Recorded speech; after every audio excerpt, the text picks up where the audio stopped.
Hey guys, welcome back to my channel. So right now it is 1 a.m. and I'm talking to you because it is pretty much impossible to film anytime other than now. I have a toddler and a newborn. I don't know how you film at least a sit-down video with a toddler and a newborn, so I thought why not wait till the end of the night to film tonight. So as you can tell, I'm not in my normal setup, and that is because my family had to evacuate from one of the fires in California, and that's why I'm talking to you today. I just want to share with you a life update because our life is kind of got flipped upside down and we have no idea how long this is going to be going on for. I'm going to talk a little bit about the fire itself just because it has impacted us so much, and just share with you what our plans are, which I don't really know what they are, but that's what we're going to be talking about today. I need some water for this one. So if you have been slightly clued into what's going on around the world at all, you know that there have been a lot of fires in California lately. I'm filming this on December 16th, and about a week ago there were a bunch of fires in California. Like, it was literally scary and crazy. But thankfully most of those have gotten put out. Unfortunately, I live near the biggest fire in California right now, and in fact it's climbing up the ranks in terms of the biggest fire in California. I think right now it is the 4th biggest fire recorded in California history, and that is the Thomas Fire. So just over the week ago, it was evening time, my kids were in bed, and the power went out, and I just had this sinking feeling that something was off, something was not right. I was honestly just scared. It was out pretty much the whole night, and long story short, there was a fire far from where I lived, all the way in Santa Clarita, that had started, and it had caused power outages for over, I don't know, it was like 80,000 people, just a ton of people in many different counties. I just feel nervous talking about this. This has just been a lot to process. But that fire came rolling through from a more inland part of California all the way to the ocean and burned through a very close city to mine, this coastal, beautiful town called Ventura, a city that I'm familiar with, a city that I know many people who live in, and it just burned down so many buildings. And in that city alone, I think it burned down 500 homes, something like that, just something crazy. There was such a great amount of loss, and I'm sure if you've been watching the news or reading anything about it, you are familiar with that, but so many people have lost their home. And this fire has gone on to affect me, which is why I have evacuated. So I'm just going to keep telling you a little bit about the story and the progression of the fire. So that was initially incredibly devastating. It took everyone by surprise because here in California we have these winds called Santa Ana winds, which I really don't know technically much about them, but it has to do with air pressure and the cold and the heat, and when things intersect we get these certain winds that are really strong and oftentimes in the evening. And that's what was going on when the fire spread. It was super windy. A lot of people are now homeless from that town. And it continued to spread. It continued to spread into Ojai, towards Fillmore, into other regions, and continued to burn down other buildings as well. There's a lot of rural space in this area with a lot of plants that haven't burned in a while that are perfect fuel for the fire. Initially, the smoke filled up my town, which wasn't that off-putting at first because we have had different fires around our area, actually quite a few over the past 10 years that I have witnessed before, so I'm familiar with the ashes and the fires. I mean, it's kind of scary, but I am familiar with it. That being said, the rate at which the fire moved from its origin through Ventura was incredibly fast, like it was beyond fast. Seeing how fast the fire spread and how unprepared everyone was really made me nervous about it coming closer to our town. That being said, my husband kind of brushed it off and thought it would be put out really quickly, and he just wasn't that concerned.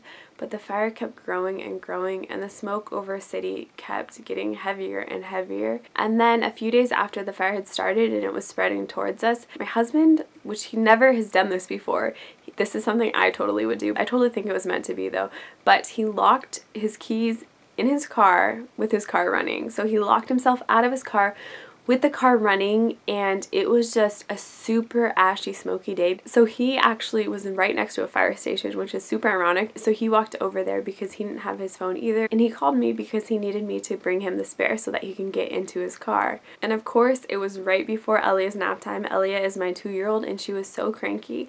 And not only that, I had not at that point even left the house with both of them together by myself, because I didn't have a need to. So we get everything together and I'm rushing into the car, and the ashes are like flying on my little 2-month-old's face and on my older daughter as well. And since they were sitting on the car, when I opened the car doors, they just kind of got sucked into the car and on the car seats. But we ended up getting him and everything is fine like that. But after that, I told him, Alex, we need to go. I don't want to be here anymore. This air is just not okay to be breathing in right now. Another factor that came into play is in one of our doors, there's like a significant gap. And when I was sleeping next to my newborn, mind you, okay, I guess she's not a newborn anymore, but next to my 2-month-old, I could literally smell the smoke coming in the house, and it just really bothered me. It's not just a smell, but it's kind of like the foreboding sense of the fire coming as well. My gut was telling me to get out just because of the air quality, and then also just knowing that the fire was coming in our direction, and it was at this point like 5% contained, if that. It might even been 0% contained at that point. So I text my older sister, who has 2 kids as well, who lives about an hour north, and she had already told me it was fine if we wanted to come over,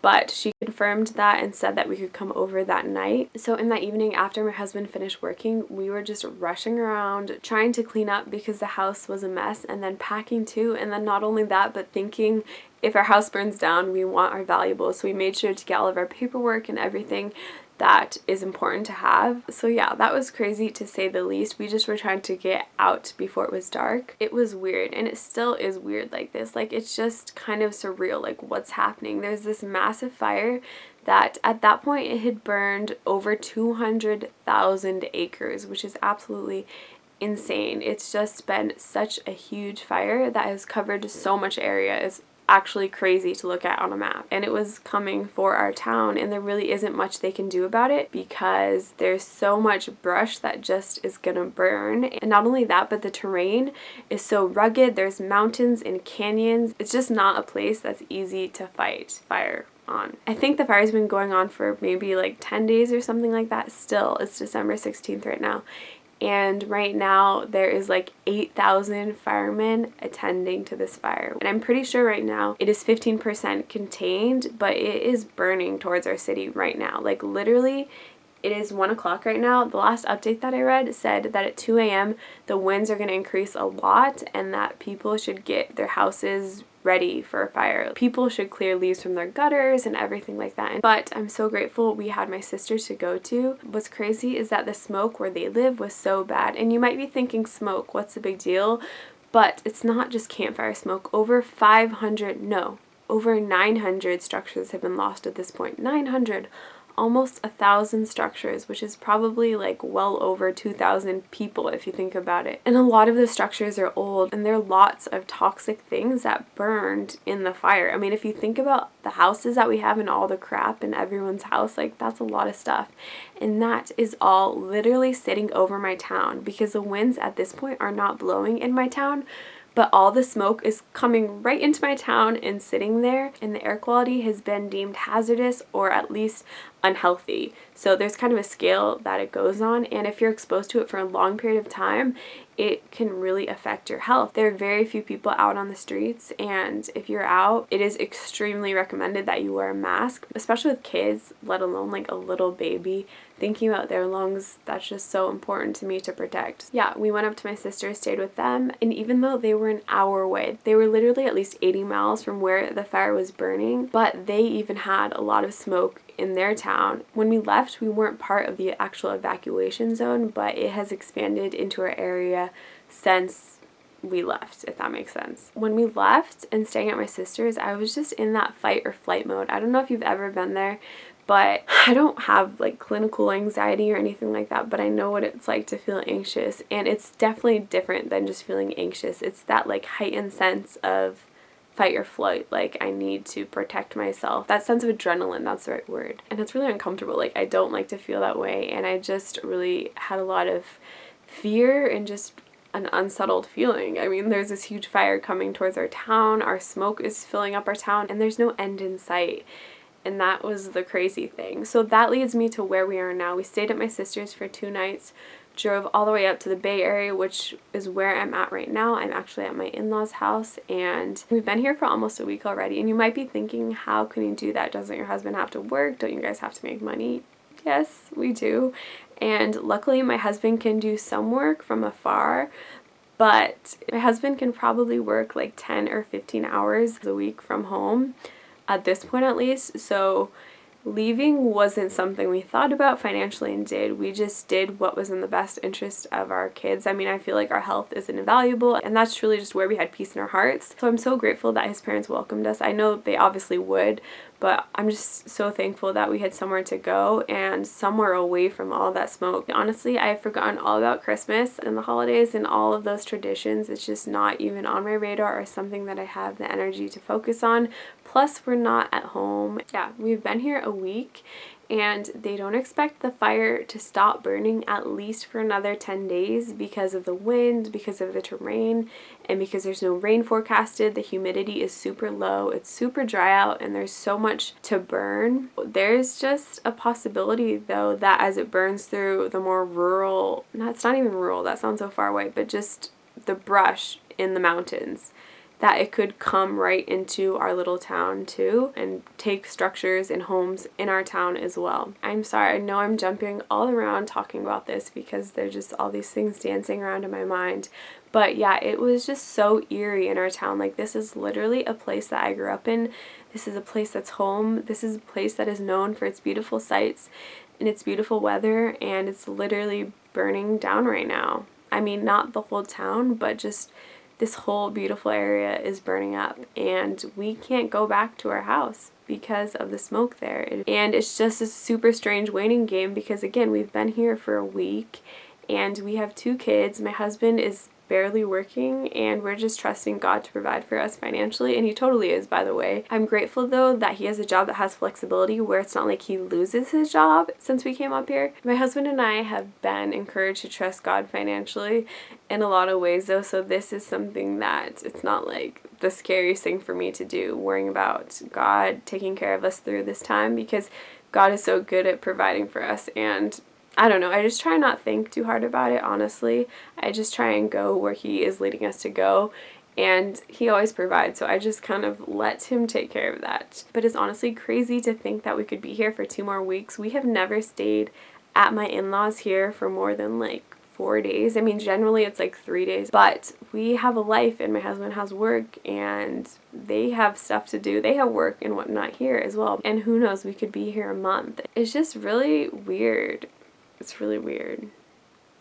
It's just so ominous. I mean, my town is filled with smoke and there's barely anyone living in it. People have described their experience around these fires to be apocalyptic because it's just been crazy to witness them. And a town that is normally so full of life is literally dead and empty, and the few people that are on the streets have masks on. It's almost like a bomb went off or something. Like, it's just so eerie, and that's my home. And then we still have our home there with all of our other stuff in it just sitting there, and everyone's just kind of waiting because we don't really have a choice. And it's very sad, and it's very sad all the people that lost so much, and the memories that were lost in the houses. I can't even imagine actually going through that and staying in a hotel right now and not even having a home to live in. It's not even about what was lost. It's like, okay, how do you move forward? Like, you don't have a house. It's really hard. But I can say that God has been doing some amazing things throughout it. What has been absolutely amazing is seeing how many people have come together.